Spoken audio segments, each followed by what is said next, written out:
Gapo iti panagbaliw-baliw ti temperatura iti lokalidad, adu dagiti sakit a posible nga agraira sigon iti City Health Services Office. Gapo iti reyta na balakadan manen dagiti umili nga aganad ken agtungpal iti balakad dagiti eksperto. Daduma a detalye kinalap ni Brigitte Marcasi-Pangosfian. As of 5 itay agsapa. Nailista ti 15.4 at temperatura iti Baguio City. Sigon iti paga sa Baguio. Kagiddan ti pan nakaterminate ti northeast monsoon kat agay-ayam iti 15 aging 27 degrees Celsius at temperatura ti syudad. Manipudmot ng rugi ti dry season. Dimmanon iti 26.4 ti kangatuan na temperatura ana i-record. Maglalaro yan, sometimes 15.8, pero karamihan 16 something, 16, 16.2. And then magmamaksimum tayo ng 24 to 27. Pero right now, 26.4 pa lang yung nire-record natin pinakamataas. Obserbaran da itagdama, ti tropical cyclone threat potential wenno dagiti agpangpangta nga LPA a posible a mabukol iti daya a paset ti Pagilian inton April 6 aging 19. Sigon iti pagasa, low to moderate ti posibilidad daytoy nang runa ta adayo iti masakupan ti Pagilian.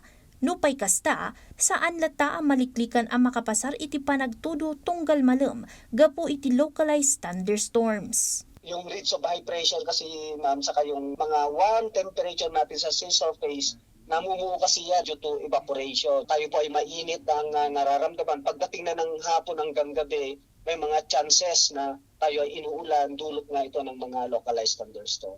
Gapo iti dayta, naingat ti palagip ti City Health Services Office iti publiko kontra iti dengue, sigon iti CHSO. Gapo iti mapaspasaran a panagtudo iti malem kalpasan ti nabara a panawen ti agsapa, nabibiit ti panagumok ken panagitlog dagiti lamok. Mamaya uulan, mamaya wala, no?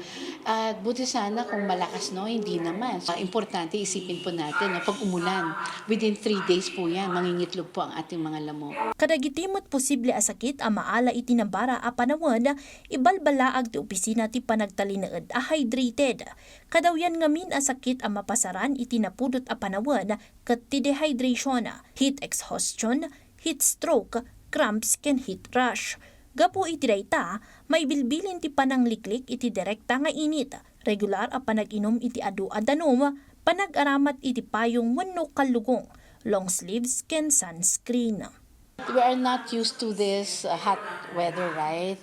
So, importante pa rin, we have to drink a lot of water para hindi tayo ma-dehydrate, no? Ma-hydrate tayo.